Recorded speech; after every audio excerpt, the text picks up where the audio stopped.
అందరికీ నమస్కారం. నా పేరు మధుబాబు. నేను వ్యవసాయ కుటుంబంలో పుట్టి పెరిగాను. గత 25 సంవత్సరాల నుండి వ్యవసాయ అనుబంధ రంగాలలో పనిచేస్తూ ఉన్నాను.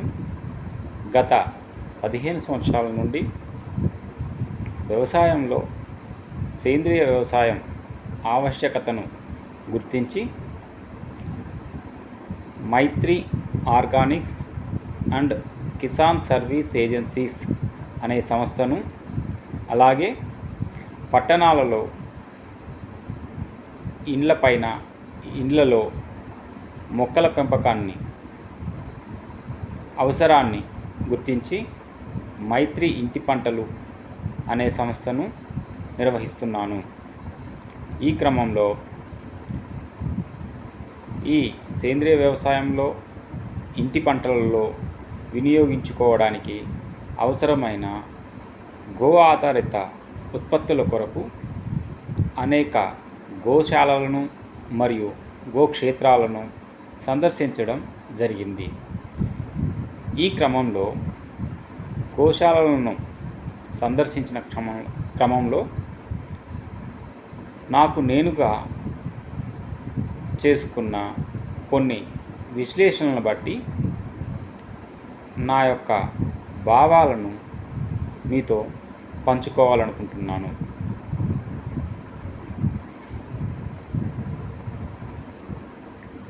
ఈరోజు అందరికీ ఒక విషయాన్ని విన్నవించాలనుకుంటున్నాను. ఈ ప్రకృతిలో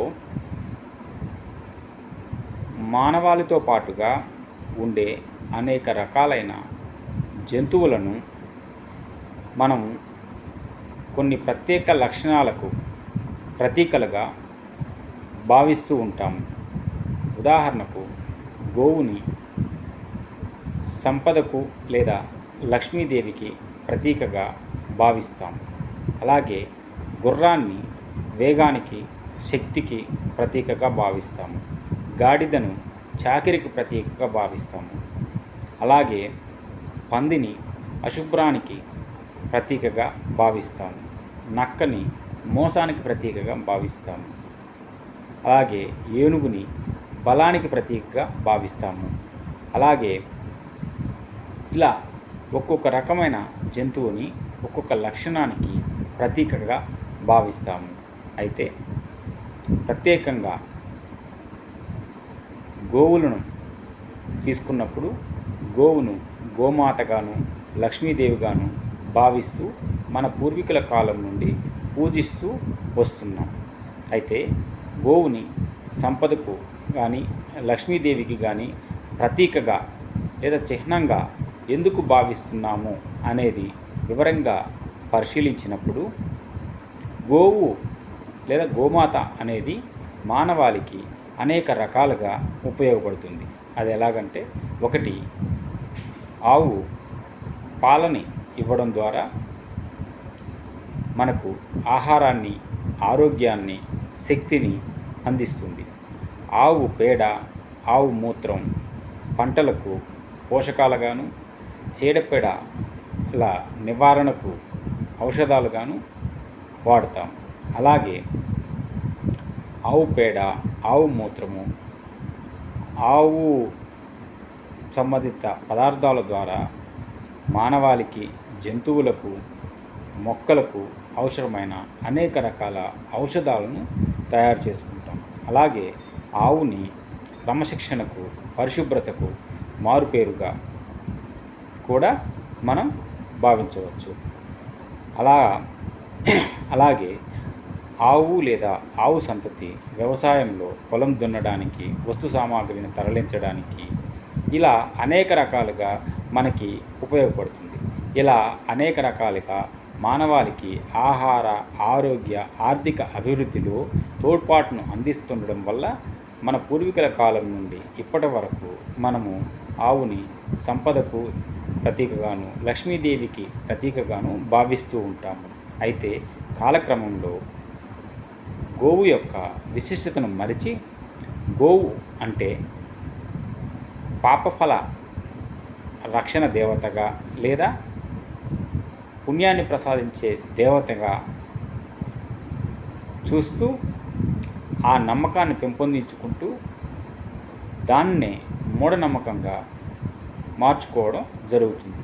ఈ క్రమంలో కొందరు, అందరూ కాదు, కొందరు స్వార్థపరులు ప్రజలలో ఉండేటువంటి ఈ నమ్మకాన్ని మూఢనమ్మకంగా మార్చి తద్వారా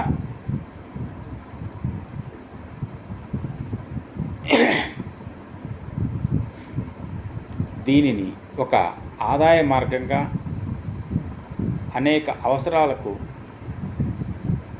అవకాశంగా మార్చి వారి పబ్బం గడుపుకుంటూ ఉన్నారు.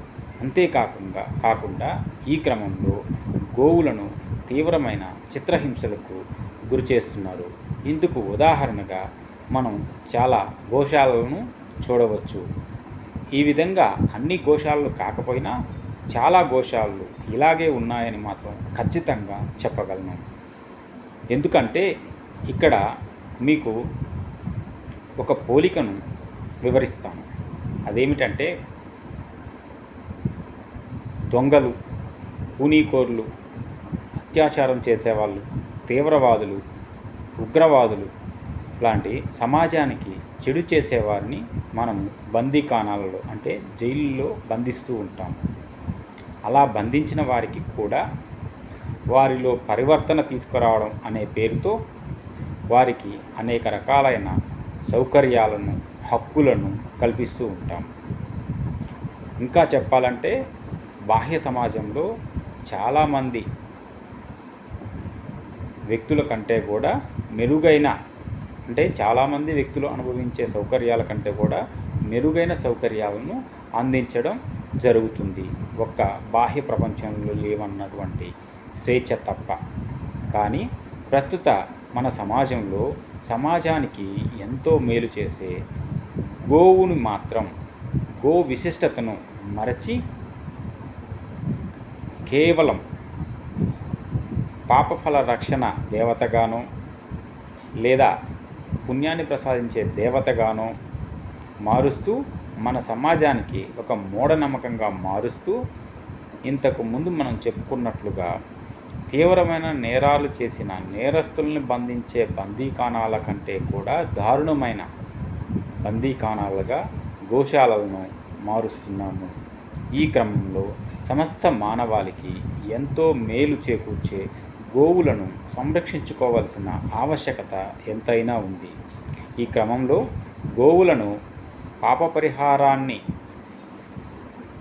లేదా పుణ్యాన్ని ప్రసాదించే దేవతలుగా కాకుండా సమస్త మానవాళికి మేలు చేసే వరప్రదాయనిగా భావిస్తూ మూఢనమ్మకాన్ని అడ్డం పెట్టుకొని గోవు ద్వారా ప్రతిఫలాన్ని ఆశించకుండా నిజంగా గోవు యొక్క ప్రాధాన్యతను గుర్తించి తద్వారా సమాజానికి మేలు చేకూరుస్తూ స్వయం ఉపాధిని పొందడం ద్వారా గో సంతతిని కాపాడుకోవడానికి మా వంతు ప్రయత్నం ప్రారంభించాలని అనుకుంటున్నాము.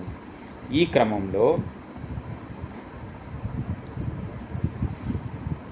మేము మిగతా గోశాలల కంటే భిన్నంగా గోవులను హింసించకుండా దానితో పాటుగా గోరక్షణను నిర్వహిస్తూ దానితో పాటుగా గో ప్రాముఖ్యతను వివరిస్తూ మన పురాణాలు, వేదాల నిజమైన అర్థాన్ని నేర్పిస్తూ గురుకులం ద్వారా కొంతమంది విద్యార్థులకు నిజమైన విద్యను, విజ్ఞానాన్ని అందించడానికి శ్రీ శ్రీ శ్రీ యోగమాత నిర్మలానంద భారతి గారి పర్యవేక్షణలో కృషి చేస్తున్న సచ్చిదానంద గురుకులం మరియు శ్రీ వేణుగోపాలస్వామి మందిర గోశాలను సందర్శించడం జరిగింది. ఇక్కడి విలువలు, విధానాలు ఎంతో నచ్చడంతో ప్రస్తుత సమాజంలో పిల్లలకు అవసరమైన ఎంతో మంచి విద్యాబుద్ధులు అందిస్తారన్న నమ్మకంతో మా ఇద్దరి పిల్లల్ని ఈ గురుకులంలో చేర్పించడం జరిగింది. ఈ క్రమంలో ఈ గురుకులం మరియు గోశాల నిర్వహణలో నా వంతు ఎంతో కొంత పాత్ర పోషించాలన్న భావనతో శ్రీ శ్రీ శ్రీ యోగమాత నిర్మలానంద భారతి గారి ఆశీస్సులతో సచ్చిదానంద గురుకుల విద్యార్థులచే శ్రీ వేణుగోపాలస్వామి మందిర గోశాల ప్రాంగణంలో తయారు చేయబడిన నాణ్యమైన గో ఉత్పత్తులను మా Maitri Organics and Kisan Service Agencies సంస్థ ద్వారా అందరికీ అందుబాటు ధరలో అందించడం ద్వారా గో విశిష్టతను అందరికీ తెలియజేస్తూ గో రక్షణకు ఉన్నతికి తద్వారా మానవాళి ఉన్నతికి తోడ్పడాలని మా సంకల్పం. ఇందుకు మీ అందరూ మా సేవలను వినియోగించుకోవడం ద్వారా మీ తోడ్పాటును అందించగలరని మనవి. ఈ సందర్భంగా మీ అందరికీ మా ప్రత్యేక విన్నపం. ఈ కార్యక్రమం ద్వారా వచ్చే ఆదాయాన్ని నిర్వహణ ఖర్చులు పోను మిగిలిన మొత్తాన్ని గురుకులం మరియు గోశాల స్వయం పోషణకు వినియోగించబడుతుంది. కాబట్టి అందరూ సహకరించగలరని మా మనవి. నమస్కారం.